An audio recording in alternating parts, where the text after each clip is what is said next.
right, ladies and gentlemen, welcome back to Coffee with Doc, episode number 53. For this episode, I wanted to make a little change. I wanted to bring in some local, what I call heroes, but people in the community that I've personally known that I think have made a positive impact in our community.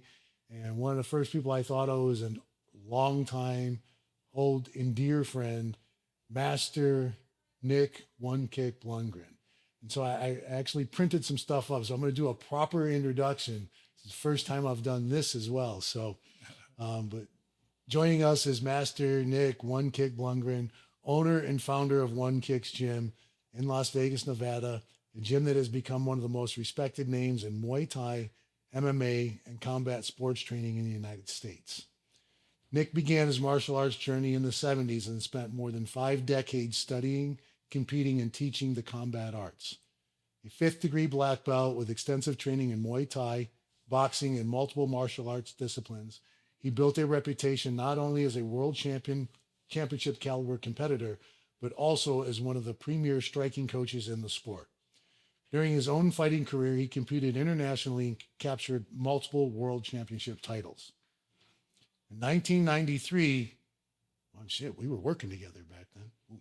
Yeah, 93. Nick opened One Kicks Gym. And over the last 3 decades, he has transformed it into proving grounds for champions. I'm giggling because I've got so many stories going through my head as I'm reading this. Under his guidance, the gym has produced more than 25 world champions, with some sources citing over 30 world champion fighters. He has trained or worked with some of the biggest names in combat sports, including but not limited to Chuck Liddell, Ray Sifo, Stephan Bonner, Phil Baroni, Dewey Cooper, Steve Cantwell, and Alfie Alcatraz. Alcatraz. That's what I call Alfie all the time, and there's some stories there too, amongst many others. Whether he's coaching a beginner, stepping into the gym for the first time, or preparing elite professionals for championship competition, Nick has earned a reputation for developing not just great fighters, but disciplined athletes and leaders. His influence on Las Vegas combat sports has helped shape generations of amateur and professional competitors. Today, we'll talk about the evolution of Muay Thai in America and the lessons learned from training world champions, what it takes to build a successful gym that has endured for more than 30 years, and the mindset required to succeed both inside and outside the ring. And that, welcome, my friend. Oh, thank you. Great introduction. Was that pretty decent? Yeah, that was great. I didn't even know it all that.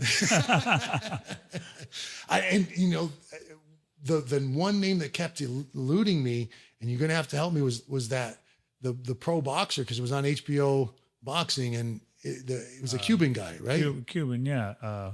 Jorge Luis Gonzalez. Okay.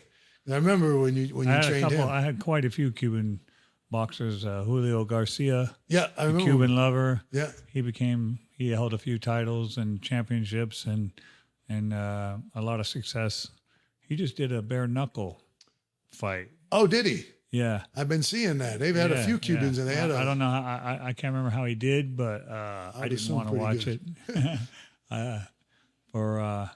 But Jorge Luis Gonzalez, when I was training him, he was, he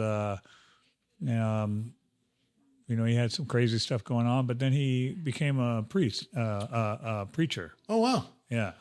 Did he go back to Cuba?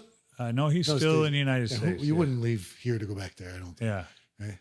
So yeah, I don't think he would go back to unless they kicked him out. I just could have got him. It's true. This is true. All right, so let's rewind this back to the 70s. Where'd you grow up? I grew up here in Las Vegas, Nevada, born and raised here. So and you're one of the old school guys. In the 70s, only the older people would know this. There used to be a Fox Theater Mall, Charleston Fox Theater Mall. Mm-hmm. And my buddy Gary used to own the martial arts store in there, and he had Kempo Karate going on in there under the David German banner. Mm-hmm. And we used to go down there to eat Chinese food, and he used to give these free Kempo lessons, introduction to try to get you to take Kempo karate. And we used to go down there and,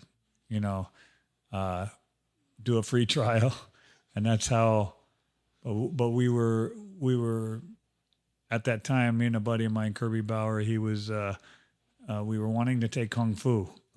Because downtown Fremont Street next to the Horseshoe Hotel used to be a theater, and they played Kung Fu theater every Sunday. So we would go watch Kung Fu theater.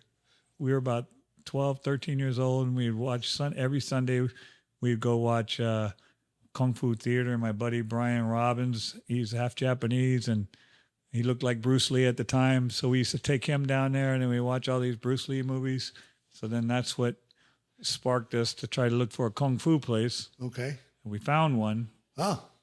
Eddie Lane. And we joined there, and it was okay. And then I met one of my friends, J.C. Pinwell. You know him as well. Mm-hmm.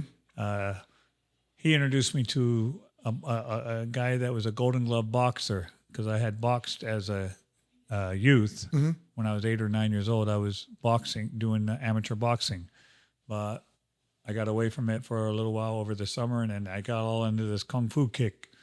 And he introduced me to Joe Salamone. And Joe Salamone was a boxer, and I didn't realize that he was a Kung Fu practitioner.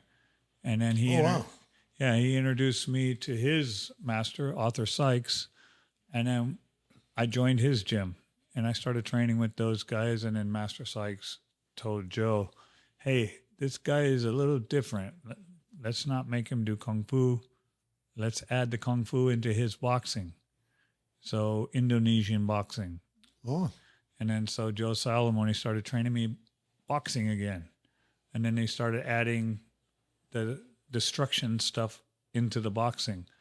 And so I was about 13, 14, 15 when that was going on. And then Joe was like, your boxing's great. And then he would watch me mess around and kick the bag. And he's like, you got wiry legs.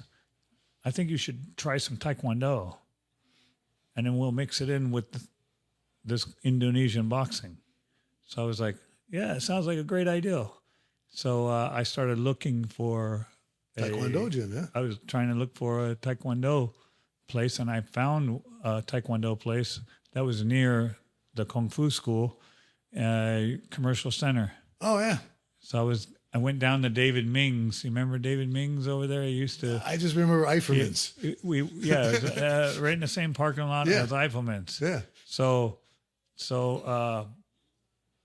right down the way from Eifelman's was Jason Hahn's school. Okay. And then he was new here from Korea. His father was from Korea and owned the school. And then I went in and watched this guy kick, and I was like, well, this is the place. This is the best kicker I've ever seen in Las Vegas. Okay. So I went in and I joined the gym. And then I became friends with the son. Mm-hmm. And they would speak Korean, and the father would always be training him, and then he looking for someone to help out. And I volunteered every time. And I started learning how to speak Korean just from listening to them. And then I started listening to the words he was saying, and so that I knew what he was talking about. So that way you can sneak those kicks on me, So that's how I got into Taekwondo. So, and that's where you learned probably over there to like that Korean food, because you introduced me to Korean food. Yeah. When we worked together many moons ago. Yeah, because I was going to Korean church with his son. Okay. And I was eating bulgogi, speaking the language. I say, oh, chemika, choshomika, all the stuff to get going in the conversation. Uh-huh. And then the funny thing was about that was there was a girl that I met. Her name was Young. In church, the church that they went to, mm-hmm. and I met her there and every time I went with them, I would see her and I would speak to her. She spoke great English. And then, now we're talking only maybe 10 years ago. We go to eat pho over on Charleston. Okay. I mean, no, Spring Mountain, Yeah. Up. just past Decatur. Yep. So we went up there, and there's a pho restaurant right there. So we went in, and we sat down, and she started speaking Korean to me. And I was like thinking, but all of a sudden I answered her, and my kids were sitting next to me, and they go, oh, they look at each other. Oh, Dad's speaking Korean. But I mean, it was basic Korean, but it just clicked naturally. I didn't even know that I could remember. Yeah. But the way she talked to me, it was like, it just kind of snapped me into it, you know? Yeah. And then my kids were like looking at each other, and it blew them away. Yeah, and my wife looked at me 45 years ago. Yeah, because I don't speak Korean anymore. Yeah. I mean, basic stuff I can remember. Yeah. But for some reason that day, it just popped in my head, and I answered her, and I ordered my food. And then I didn't even realize it for a second. My sons look at me, and they looked at each other, and they were like, Dad, you speak Korean? I go, I thought I forgot it all. But and then she goes, oh, yeah. And then I told her, I said, now I remember who you are. And she goes, yeah, we used to go to Korean church together. Oh, wow. And so that's why she came to you speaking Korean. Yeah, that's why she saw me, and she recognized me because she's seen me on social media. But yeah. And she spoke to me, and it was funny because then I didn't remember nothing after that. So that's funny. It was a funny time in my life too, you know. Yeah, so, right. And then, so anyway, I that's how I got into the kicking. Yeah. So then, that's when I joined the military when I was 17. Okay, that's my next question. And when I was in the military, I was stationed in Fort Jackson, South Carolina, and there was a kickboxing match in that area, and they needed somebody that fell out, needed a kickboxing.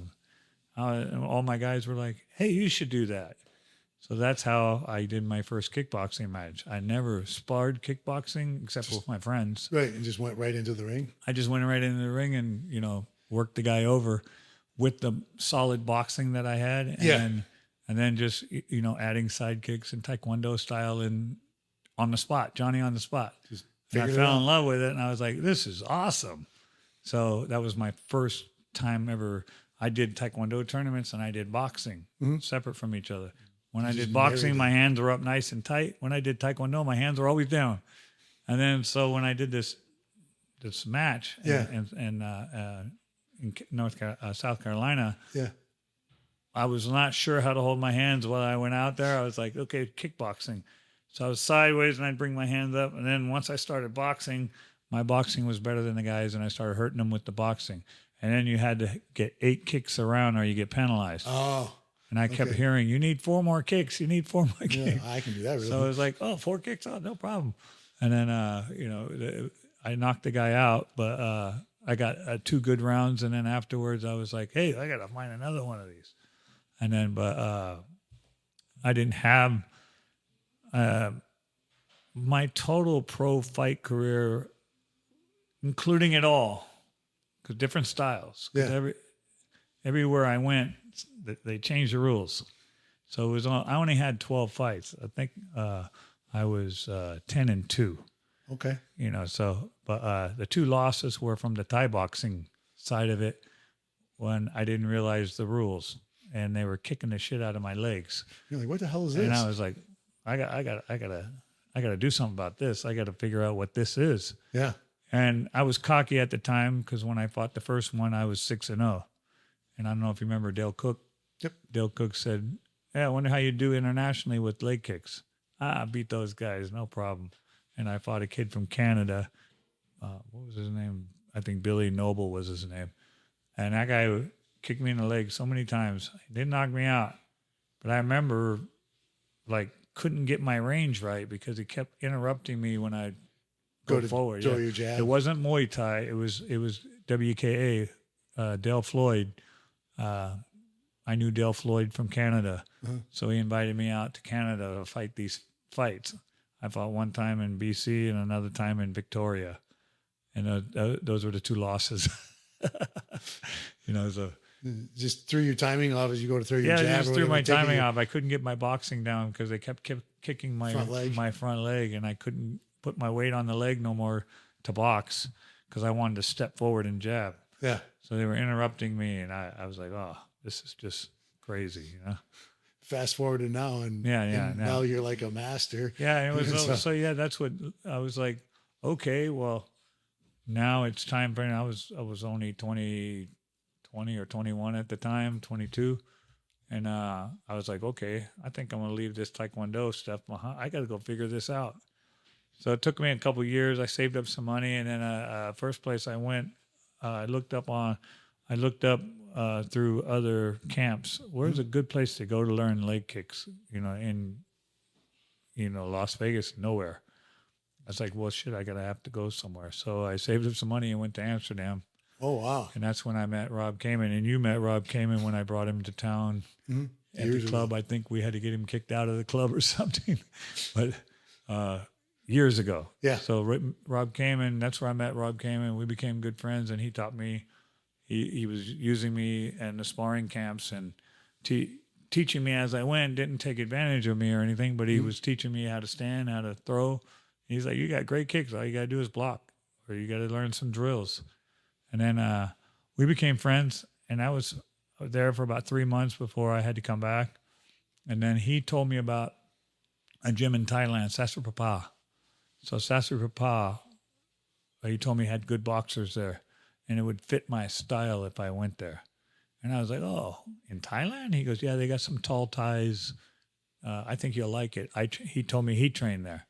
So I was like, I'm going to try it next time I get it. So about 91 or 90, I think it was 89 or 90. That's when I took off to Thailand. I stayed there for 3 months, lived at the camp, and then started getting good. Had to come back for a couple months, and then I went back again. So I spent about that first year of going back and forth to Sasurpapa.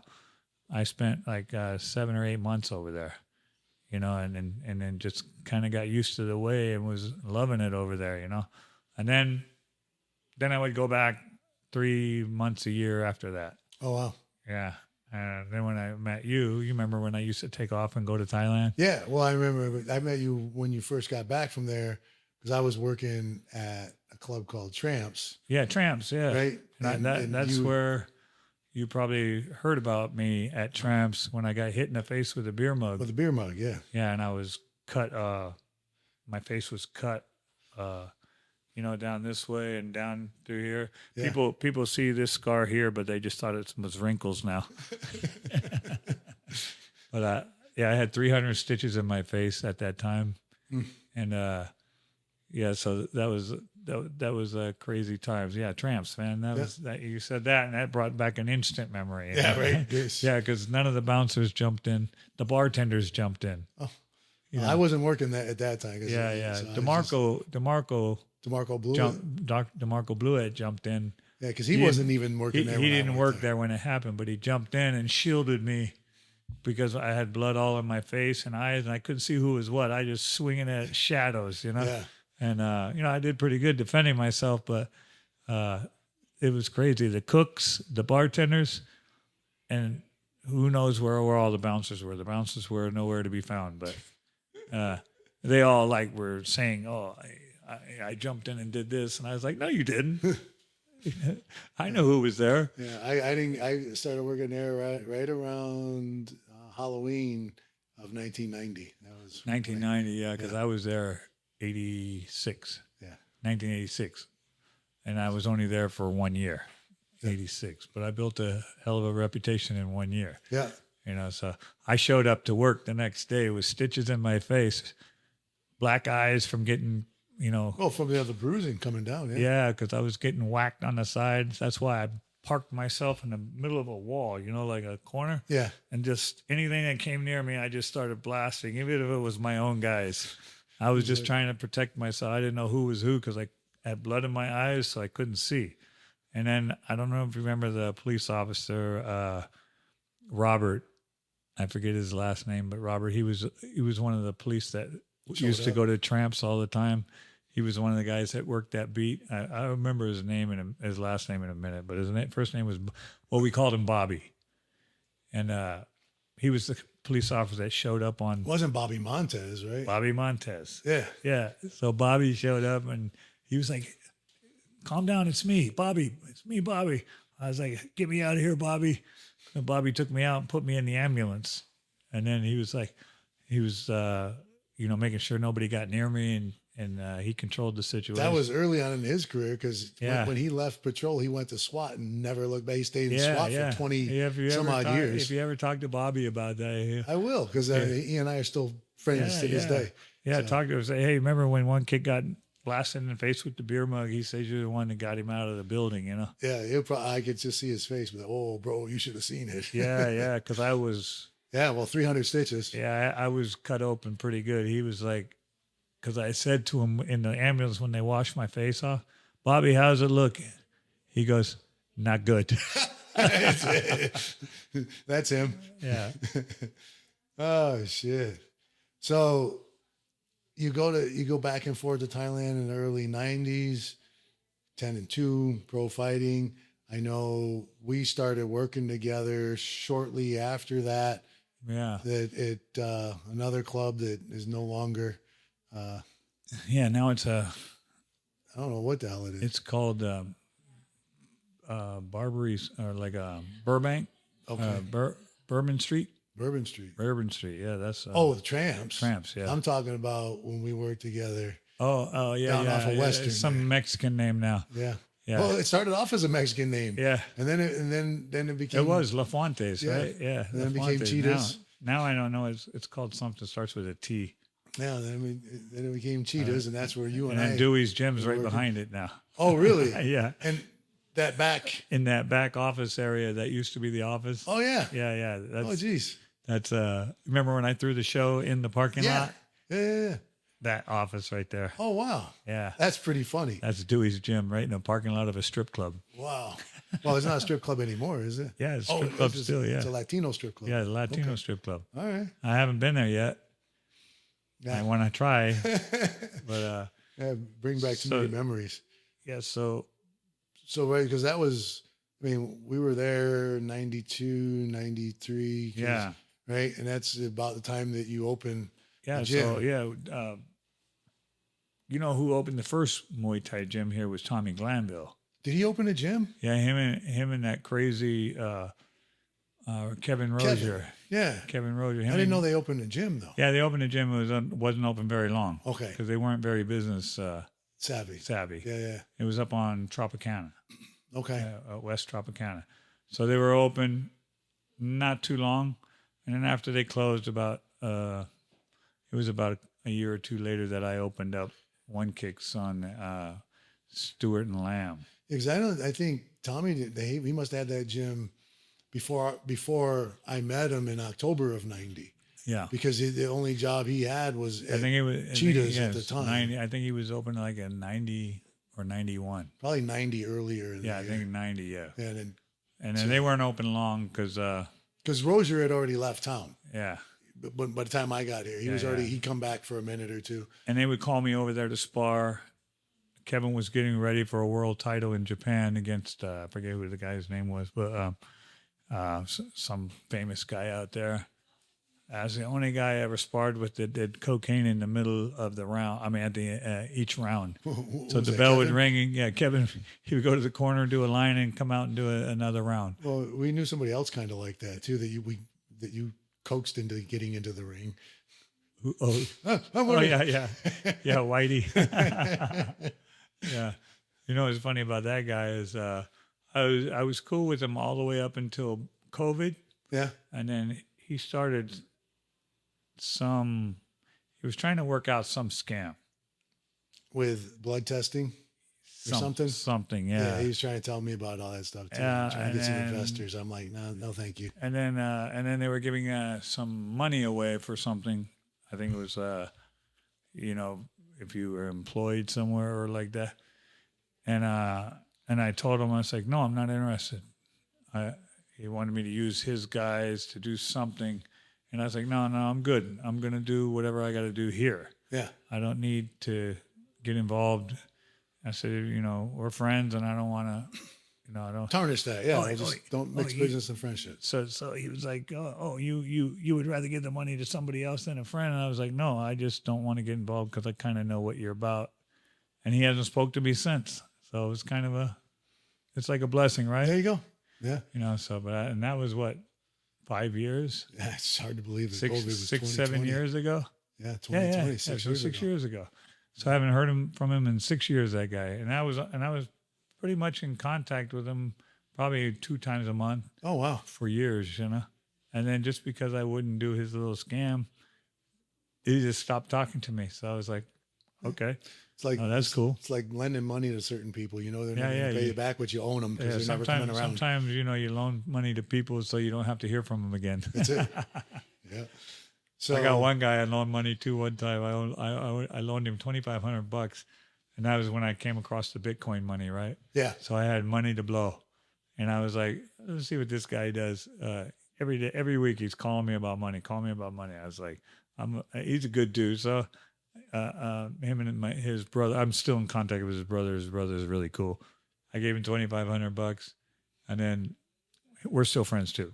I gave him $25, but then all the calls stopped. I was like, oh, that's all I had to do is get this guy to stop calling me. It was worth it. And then one time I saw he was showing off a watch on Instagram, on Yeah. Facebook. Social media, some shit. Yeah. Yeah, he was trying to show off this watch, like, hey, check out this diamond watch. Blah, you know, it was showing off. Yeah. And then I text under it, you could probably hawk that watch and give me my $2,500 back. Phone rang immediately. Hey, at least give him credit. At least he called. You know this watch is fake, don't you? That was the first time I heard from him in a while, you know. So you started One Kicks Gym in '93. It wasn't short. I mean, it wasn't long after that. I mean, I know you were training Alfie back then. You were throwing fights because, I mean. So what happened when I didn't take you long, is my point. We went to California. When I opened up, I took my first group of kickboxers to fight in Tarzana, California at Benny the Jet's place. Okay. And I was like, oh, I like the way they do that. They doing their fights right in their gym. So I was like, oh, that's what I got to build up to. So I like that format, you know. So when we came back from a few of their shows, that's when I started planning, how can I get into a spot where I can do this, you know? Mm-hmm. And then I got lucky with a guy that worked in the Maxim Casino. Mm-hmm. And they were looking for something to bring people into the Maximum because it was dead, you know? So Evel Knievel, who was a friend of, you know. He come in the club. Yeah. A few times. Yeah, so he was a friend of mine, and he called me up, and the way, you know, he's a funny guy, right? Evil would call me up. Hey, Nick, I'm going to make one more jump, but you're going to be on the back of my bike. And then he'd always start off the conversation that way. I'm going to make one more jump at the state line. It was funny. Yeah. So, and he goes, I got this guy I want you to meet. He's the host over here, and he's my host. I want to talk to him maybe about you doing a show here. I said, oh, okay, cool. So I went down there. Evel Knievel introduced me to his host. Mm-hmm. And he goes, yeah, he told me you do kickboxing events. I go, I've only done 1 or 2. I said, but show me the room and see what we can do. So he showed me this room, and this room would only hold about 500 people. And I said, perfect. And he said, I'll give you the room. You can have the room. You can just 4-wall it. Okay? We'll keep the alcohol. You keep the tickets. So I did about 4 or 5 shows over there before they sold the place. Mm-hmm. But I was doing 3 shows a year out of there. And that was my spot for the longest time. Well, then he went to the 4 Queens. Mm-hmm. And then they weren't doing any more shows at Maxim. So he called me up and said, hey, I'm at the 4 Queens. Would you like to do the same thing that you did at the Maxim? So I was like, I'd love to. So I went down there and checked out the room down there. The ceilings were a little bit low, but I had a low ring. So I was like, no problem. Let's do it. I made it work. And I did, I don't know, 5 or 6 shows out of there. And then the cannery, you know, throughout the years in the cannery, I wanted to do some shows. And then, so I was doing shows in casinos because I didn't need to do it in the gym anymore because I had all these casinos giving me money after I got the format down. Then I realized I could get some money. Mm-hmm. So then, I don't know if you remember the Silver Nugget. Oh, I thought you were gonna say because you did the Palladium too, right? Yeah, I did the Palladium too. Yeah. And then But right after Silver that, Nugget, Silver Nugget called me and said, "Oh no, here's what happened." So I went to a boxing match. I don't know if you remember Al. He used to do boxing Brian Laspada. You remember the boxer Brian Laspada? Mm-hmm. Brian Laspada was a friend of mine. He said, "Hey, you got to come watch me box." So I bought a ticket from him to go to the show at Silver Nugget. So they had this warehouse in the back seat, about maybe 1,500 people. So I was like, this was probably 95, 96. Mm-hmm. And I said, so I went over there and watched this boxing match, and you walked in, and they had a boxing ring set up right in the middle, all the chairs.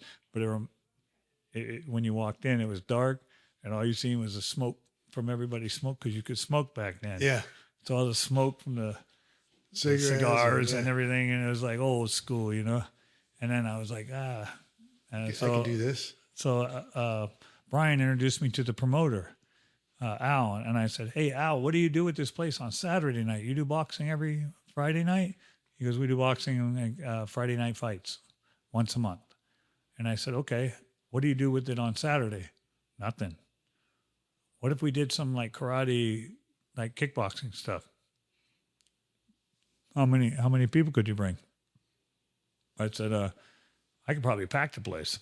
I can bring more people than you have here tonight." Oh, wow.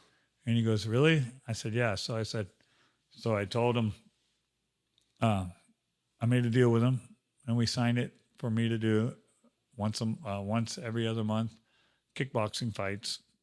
So I went to the commission, told the commission, Mark Ratner at the time, you know, he's with the UFC now, but Mark Ratner at the time was the commission, and he said, I said, "Hey, we want to do some like karate fights because it doesn't fall under us. We're not karate."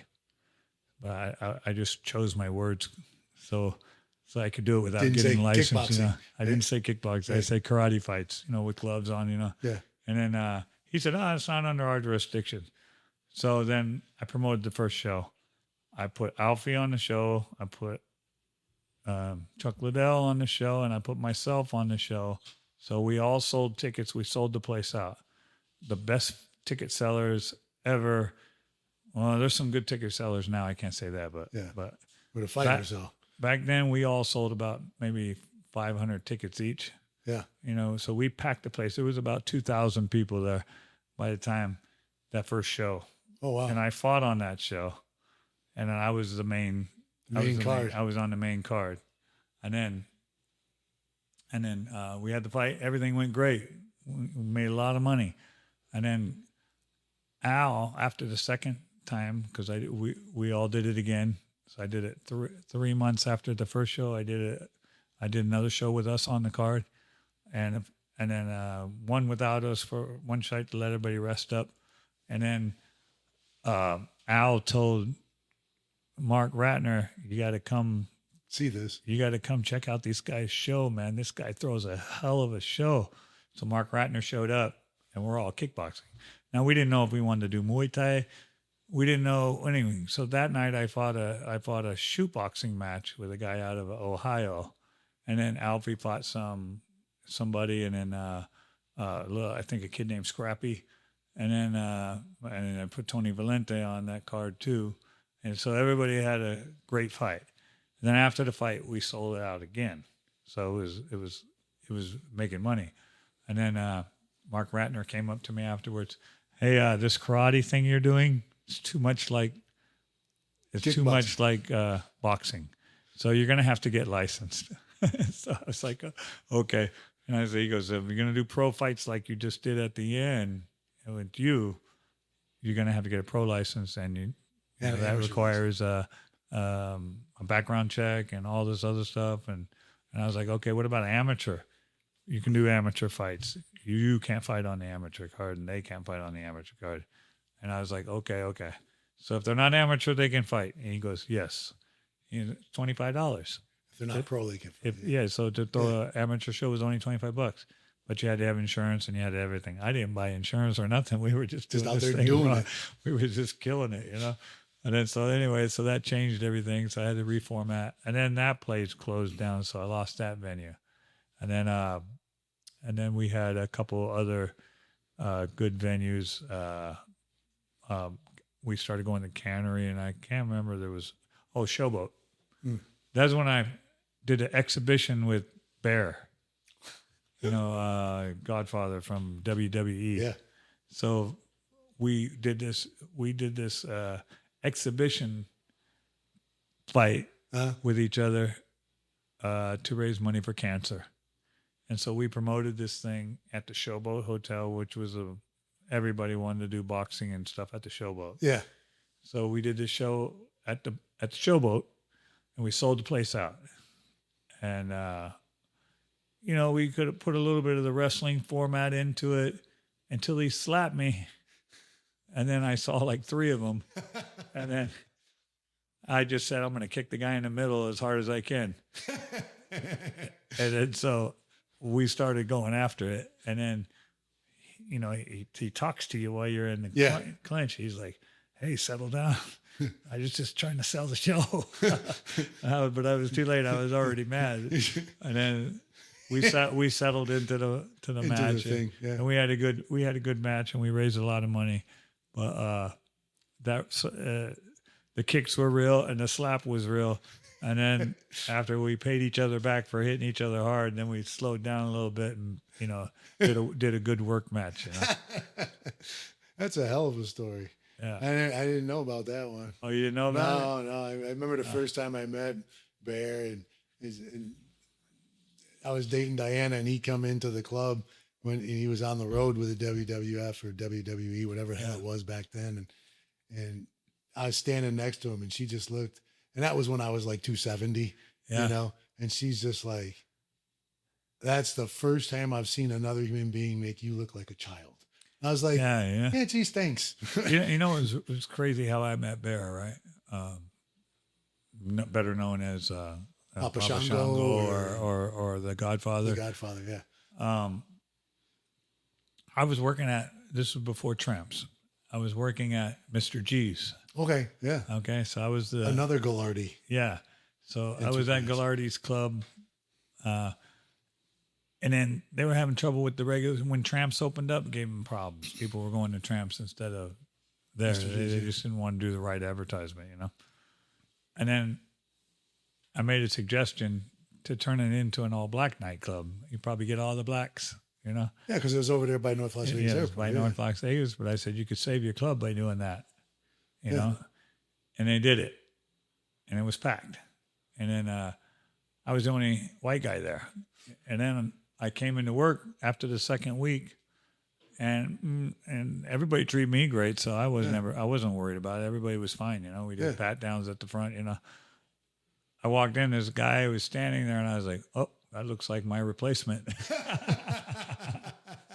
So I said, we tried to figure it out, and he wasn't there to replace me, but we started working together, and he was awesome. He was like into country music and motorcycles, everything we were into, Yeah. And then that's when Tramps offered me more money to go over there. So that's when I went to Tramps. My first night on the job is when that accident happened. Yeah, I was only there the first night. Crap.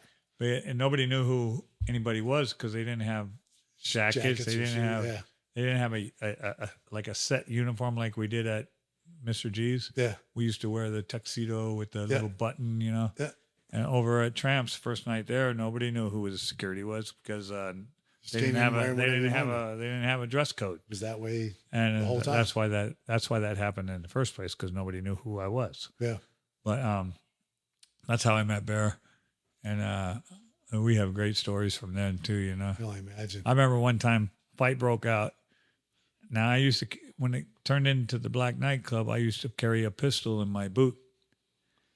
Just in case, because people were telling me, "Oh, you better watch out." And so I figured, I'm gonna carry a little 38 snub nose in my boot. Yeah. So I had a little strap, and I had the boot in there. Fight broke out. I come running across the floor to break up the fight. Gun falls out, slides across the floor. I see it, and I go, "Oh shit!" So I run over and grab the gun. Everybody saw me grab the gun. Gun. White And boy I, with a gun. and I grab it, and everybody's like running. They see me grab the gun, so they thought it was their gun, but it was my gun. And then we broke up the fight, threw everybody out, and Bear comes over, everybody comes over. That was great, man. You got that gun from that guy? That was great. I look at Bear and I go, that was my gun. Sorry, bro. He goes, you idiot. Oh, shit. So let's see. Now we're back. Well, shoot, you ran through the casinos. I know you did the outdoor show at Cheetahs in the parking lot. Yeah, we did that just as a Mike Gallardi wanted to do something different at the time. And I said, yeah, we throw a show in the parking lot. Chuck Liddell fought on that card. Wow. And it was a success. It did good, but who would ever thought? Right. Years later, everybody talks about me doing a show in a strip club parking lot. Yeah. Well, but it went over good. It was a good, fun show, and it was in like November. It was cold, but it worked out. It was a great show. So now, they said you've got this pedigree of fighters, and you've got people that you trained, and they fought under you, and now they're training people. So the legacy is kind of just continuing to move on. Throughout the years, all the way, through 2000, coming up to 2000 and 2010, I had all those champions come, getting in touch with me, wanting to train with me. And we had made a couple moves because we kept getting bigger and bigger. So I kept moving my gym to a bigger gym and a bigger facility. And then we finally wound up at over on Bond Street by the Orleans Hotel in a nice warehouse there. And I had that place with Dana White and Roger Mayweather. Oh, wow. So all of us were in there, and we shared it. We called it United Champions. And then I had a whole new bunch of fighters. I had Chuck Liddell at the time. I had now he was with John Heckelman too, but him and John Heckelman had a little falling out, a little small one. And so he sent him out to me for a little while until they reconciled their differences, and then which wasn't long. And then I had Dewey Cooper, and I had Greg Wojtacek, and I just had a group of good guys, and Ray Sefo, and then we just had a good camp. And then just more people would hit me up wanting to train with me. And then because I was a bigger guy, not a small, I could hold pads for the bigger guys better than the little guys holding pads for me, Yeah. And then just started building from there and to where we're at now. Yeah, so now you're in a real big facility. Yeah, I'm in a real big facility now. We had a really nice facility over at the Sports Center where I did shows for I would doing shows there for like 15 years, And so we had our gym inside the Sports Center. And then I didn't have to, all I did was have my gym right there, the ring, put the ring on the center of the basketball court, and away we went. And that was the best facility ever, for what we were doing. And I did shows there forever. And then, because I've been doing this 33 years now. Yeah. Promoting and teaching for 33 years. And always when you do the show, people get awareness and they see how good the fighters do. So they start flocking to your gym, So we just kept getting, we would have never left the Sports Center, but they closed and the airport bought it. So, okay. Yeah. So they closed and demolished the place. And so that was kind of like a bittersweet moment watching them tear that place down. Yeah. I was like, wow, that was my favorite gym up until now. Yeah. We moved to a 10,000 square foot place, and you'll love how I got this place, right? I was trying to get this place before the Sports Center. There was a 10,000 square foot building. I took the number. I called the guy. He was saying that the guys that had the phone rooms next door were going to expand and go over so he wouldn't rent it to me. Well, they never did. And then so after 7 years or 8 years at the Sports Center, now I had to find a new place. So I went back to that place, still empty, but I still had the number to that guy. And but I went over to look in the place to see how it was doing. Phone center's gone too. The phone center was gone too. Yep. Everybody left the phone center. because everybody worked remote now. So I was like, okay, let me check this place out. So I go in. Now this is only 3-4 years ago, right? So I look inside and it's a homeless camp. Homeless people everywhere. And I was like, wow. Let me call this guy. I called him. I said, hey, Charlie, you sure you don't want to rent that place to me? I've talked to you quite a few years now about renting this place, but he goes, let me think about it. I go, well, you're letting these homeless people stay in there for free. They got a camp going on. He goes, what? Nobody told me. I said, yeah. I took a picture of everybody in there, and I sent it to him, and he goes, what do you want? How much you want to rent the place for? Can you get those people out? I go, I can get them out if you rent the place to me, but if you don't rent the place to me, I'm not getting them out. Yeah. He goes, how much you want to spend? I go, $5,000 a month. He goes, I can do it for $8,000. And he goes, then a little increase each year. Can you do that? I said, yeah. He goes, I can't let it go for $5,000, but for $8,000. And I was thinking 10. Yeah. Yeah, so I was like starting off low so I can come. Yeah, work with. Anyway, so he went for it, and I was like, so I went and got 2 cans of bear spray, and I had these big canisters, and I walked into the place because they broke the front door. Yeah. So I walked in, and I was like, hey, everybody in here, you got 1 hour to get out, and if you're not out, you're gonna pay the price. Turn around, and walked out. So we went to eat. And I was like, okay, time to go spray some bear spray if they're not out, So it was funny. It was really weird how I walked in and they're all still there.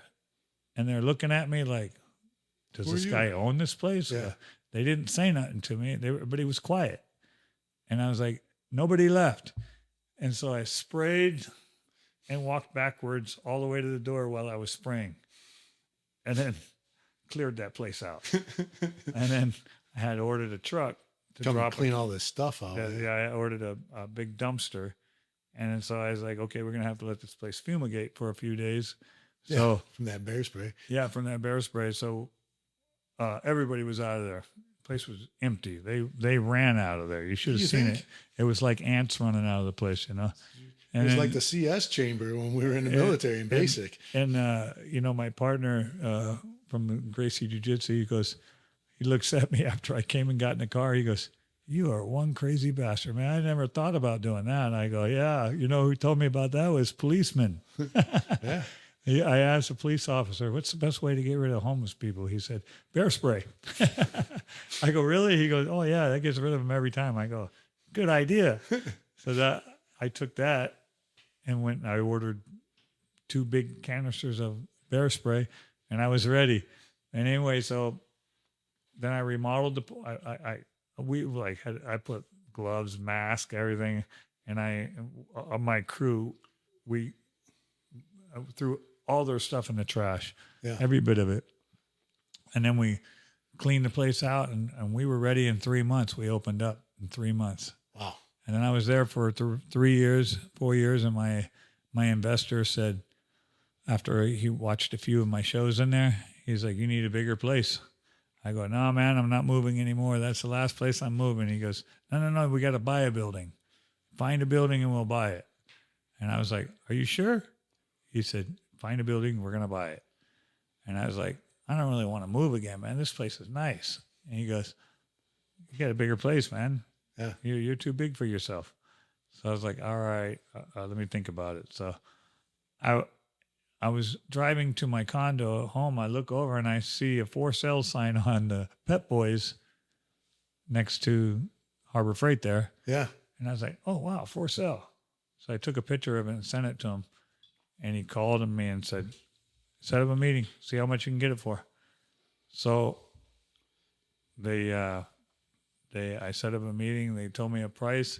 And then I was like, too much work needs to be done. You can't sell for that. It was close to $5 million. Oh, wow. What they wanted Yeah. for it. And then I said, we have to be realistic about this place. I said, I'm a carpenter. I said, I'm in the construction. I know what it's going to take to fix this. You don't even have power to this place. They said they stole the power panel. And I said, it's going to take me a year to get a power panel. And then I worked him on the price. So I got it pretty cheap. Good. and then we had to rebuild it. I had to run. I didn't realize this, which caught me by surprise, was I was trying to get power in there because I knew they stole the power line. I mean, the copper. panel. Yeah. Oh, all the copper. Yeah. So Jeez. I just figured they're going to repull the line, the copper lines, and put me a new. So I got a new panel, and then I called for the power company to come and check how they're going to pull this power. They showed up and they told me, we don't use copper anymore. You got to use fiber optic. Yeah, you got to use aluminum. Oh, geez. And I was like, okay, we'll pull the aluminum. He goes, you need 4-inch tubes, not 2. I go, you got to be kidding me. He goes, no, you got to dig this all out, and you're going to put these big tubes. And I was like, no way. So I got stuck on that project.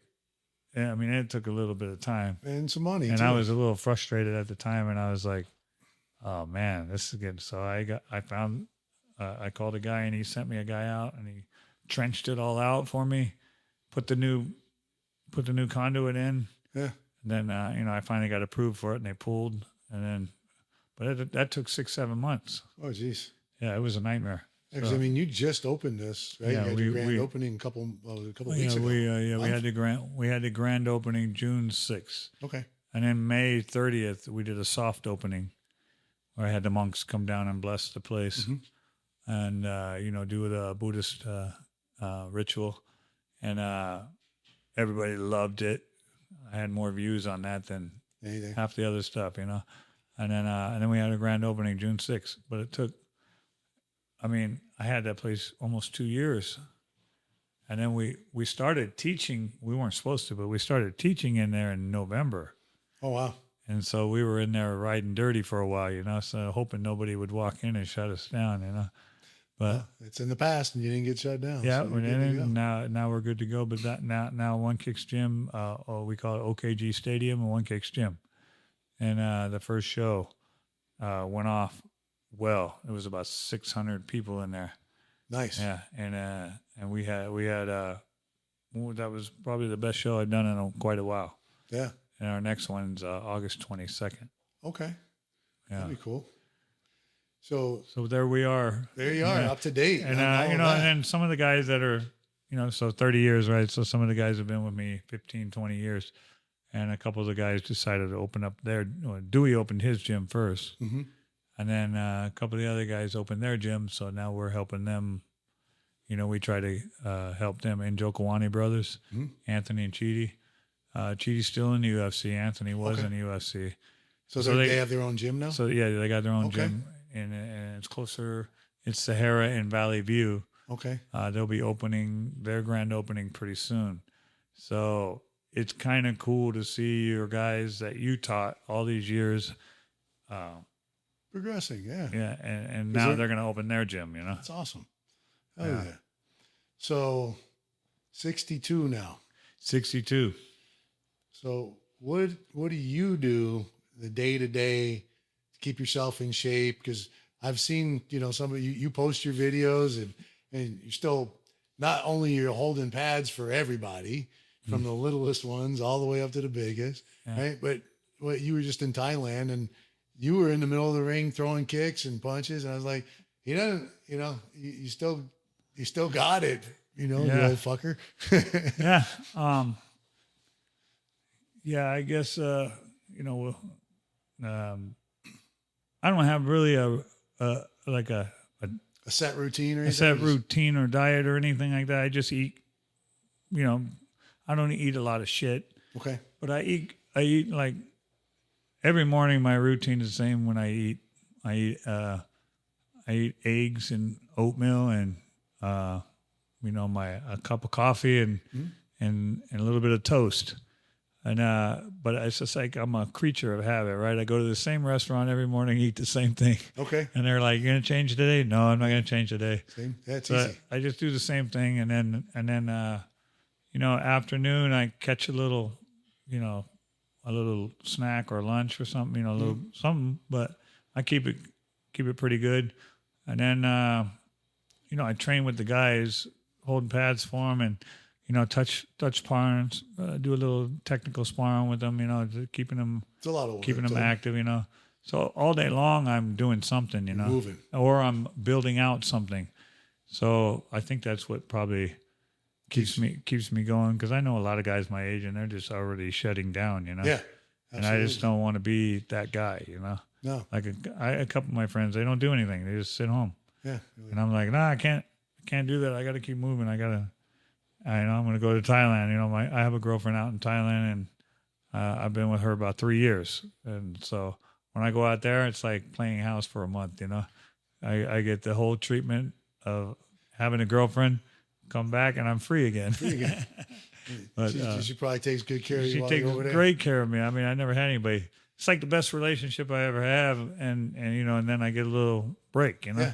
But she's awesome. Her name's Sandy. She's from Myanmar but lives in Thailand. Okay. And she used to be a star in her country until they had a civil war. Right. And first it was COVID, then a civil war, so it kind of threw her out of the entertainment business. Is she a star in film or No, she was a singer. singer? Okay. So she was a singer, and I've seen her videos where she just fills like 5,000-10,000 people in a stadium. Oh wow. And she gets the crowds going. She's like one of those good. She's so shy, Yeah. but you put her on a stage, And it's a and different all person. of a sudden, who's that person on stage? Why? Don't Anyway. even know who that is. Yeah, I was like, who are you? Different persona. But then just like the old saying, you get kicked down to reality again. Mm-hmm. So she had to go to Thailand and go to work, and that's how I met her in a coffee shop out there, right next to the hotel I was staying. She was running this coffee shop, and I'd go there every morning, and then and order eggs and oatmeal and toast. order my eggs and oatmeal. She knew my order before I even had it. She after the first week, I knew she liked me, because when I showed up, she already had my food ready. You know what I mean? She's waiting on you. She was waiting on me, and I was like telling the guys that were with me, the kids, this girl likes me. I'm gonna ask her out, and so that's how I got together with. But it was there's a lot to the story, but Yeah. every time I looked at her, she would look at the ground, so I knew she kind of had an interest, And then so we started dating, and then I've been with her ever since, about 3 years now. That's awesome. Yeah, and I just got back this week, but I took one of my young new fighters out there, and he kicked ass. Yeah, I watched the videos. On Yeah, that. he was 11-1 as a amateur, and he fought a guy that was a pro, 30 wins, 20 losses, and a solid Thai guy. Yeah. The guy had fought 2-3 weeks before he fought him, and then I didn't tell my guy that he was a pro. I just told him he's like a 500 fighter. He's like wins half his fights, loses half his fights. Nothing to worry about. And then my kid went in there with no fear and just beat him up. And then afterwards I said, hey, he did good. The guy was almost 50 fights. Oh, he had 55 fights. Yeah. He goes, he had 55 fights? I go, yeah, 55 pro fights. He goes, pro? You could have killed me. So, Hey, you never know, what you don't know, right? yeah, so that was fun. And then, so I was there at Sasaprapa again, and that's the only camp that I've ever been to in Thailand in 33 years. Oh, wow. I've trained at other camps with the trainers from Sasaprapa, but I've never ventured out and tried any new gyms. Yeah. And then when I go there, the owner of the camp, Takun, always wants me to work with his fighters boxing and Muay Thai too. But he was like, every time I go there, hey, you got time you can hold for some of the guys? I was like, this time he kept me busy this time. I was training Miri. She was the girl. I don't know if you saw the girl on my. Yeah. She's badass. She's And tough. She was the Rajadam champion, Rajadam Niran champion, and then a couple of his other champions as well, and of course my guys. I had three fighters there from. All younger guys. Yeah. I had the kid 16. The kid he fought had 50 fights and was 25 years old. So I just don't give them any information so they don't lose any confidence, you know. Right. Yeah, just go in the ring. And then the girl won. The girl we brought won. She won the decision, but she kicked the girl in the head nice, you know. And then Smiling Warriors guy, NK, he just signed up with us. And his father's a Thai fighter as well. And he put him with me, and then we went out to Sasprapa, and I worked him every day. And I had to leave a week before he was supposed to fight the July 4th. And then they moved his fight a week up later. But I couldn't stay. So I didn't get I only got to see him fight on live on RWS, you know. And he won. He cut the guy so bad with the elbow, Chinese guy. So the plan was when I left was, you can't back up from this guy. You have to go forward, otherwise he can fight. And he just stalked him down and beat him. So we had a good. Every time I go to Thailand and I take these guys, they all win. So far, we're undefeated in Thailand right now. In the last 3 years, you know, knock on wood. But you know, and the way that it works over there is every fight counts as a fight. An amateur fight, pro fight, they all count. There's no such thing as amateur over there. It's A, B, C class. So if you're an amateur here, you're probably C class there. And they match you up pretty good. So I don't know how we got on that conversation. I don't know. It's fun. Yeah. How you like the food over there? Okay, so food's a little different over there, you know. Not like the Thai food here, huh? It doesn't even taste near like Thai food over there. Don't even taste like Thai food here. Right. So that's real Thai food doesn't taste better. like American Thai food. Right. It doesn't taste. Whatever they use here is probably much cleaner. Or over there. I'm not sure if it's cleaner, but what I mean is it's not GMO and all that bullshit. Right. Yeah. You don't have any of that. And they have some cool places to eat over there. There's